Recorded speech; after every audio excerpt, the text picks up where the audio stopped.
told you I'd have a long close. I'm going to have a long close. And I appreciate your attention through the thing. Before I start, I do want to say that I was very impressed by the young men and women who came up here from Grand Street Theater and basically told you why they thought that this bill should be amended back to its initial condition. But I don't recommend that you do that.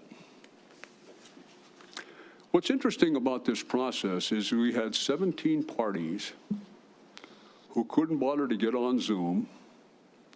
We had folks like Grand Street Theater, which was 1 mile away, and nobody could make it to the hearing.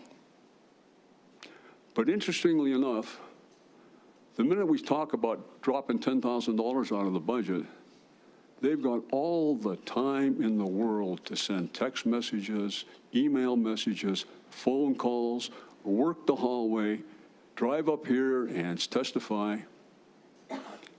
If they had taken 10% of that effort and simply shown up at the committee, this bill would be racing through here with everybody fully funded. And of course, the reason they're here is because of much of what the Arts Council did. The Arts Council staff told them that they didn't need to show up. Let's discuss the role of the Arts Council for just a minute. And I don't know if this is just something that's traditional or if it's a matter of design. I think it's more tradition. They've gotten into a bad habit. They've gotten sloppy. But let's consider what the real implications of what they did. First, the Arts Council told these applicants that the legislative process was basically irrelevant. Second,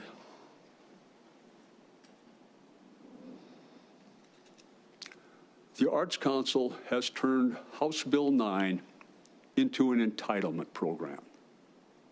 We've heard people talk to you, testify in front of you saying, thank you for your past support.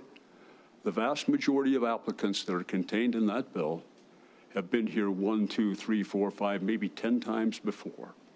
It's like a line item in the budget. We get our check from the Arts Council, and all we have to do is fill in the application and tell them what we need.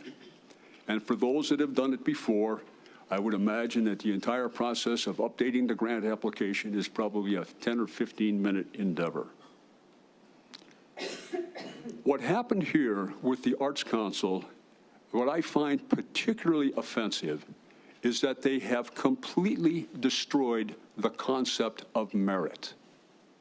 What they're saying is everybody gets the money whether you made an effort to come here and talk to the legislature or not. They have also essentially said, by taking the burden onto them, is that you're absolved for any personal responsibility for your performance before the legislature. And all of this adds up to essentially a play that says the legislative process is irrelevant. Last month,